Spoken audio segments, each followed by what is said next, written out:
Davis Grace சூரியநகரன் படத்தின் தயாரிப்பால் எனது unit சார்பாக உங்கள் அனைவருக்கும் வருகிறேன்.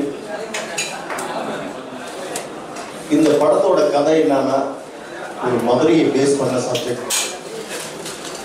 இந்த சப்ஜெக்ட் வந்து டைரக்டர் செல்லமுத்து அவர் வந்து என்கிட்ட அந்த கதையை சொன்னார். எனக்கு இந்த கதை ரொம்ப பிடிச்சிருக்கு.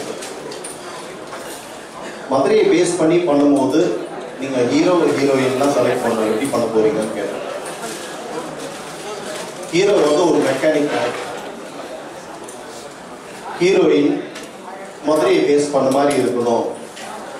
ஒரு மெக்கானிக் ஒரு அழுக்கா கருப்பா இப்படியெல்லாம் இருக்கணும்ன்றது ஒரு போராட்டமாகவே இருந்துச்சு டிஸ்கஸிங்.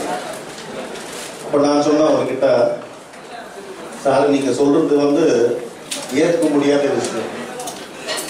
மதுரையில ஒரு அழகான பொண்ணு இருக்காதா? ஒரு அழகான ஒரு ஆம்பளை இருக்க மாட்டாங்க? கலரா இருக்கக்கூடாதா? ஒரு மெக்கானிக்னா கருப்பா தான் இருக்கணுமா?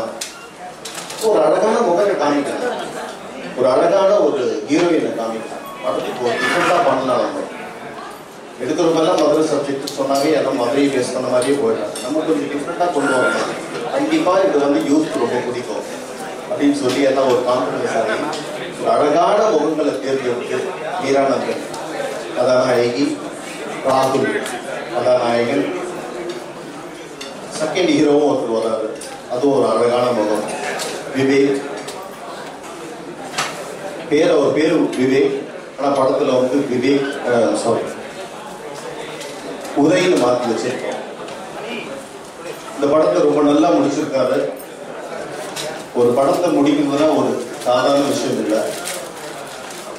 கேப்டன் ஆஃப் தி ஷிப் சொல்லுவாங்க. டைரக்டர் வந்து நல்லா கோஆபரேட் பண்ணி இந்த படத்தை நல்லா முடிச்சிருக்காரு. சொன்ன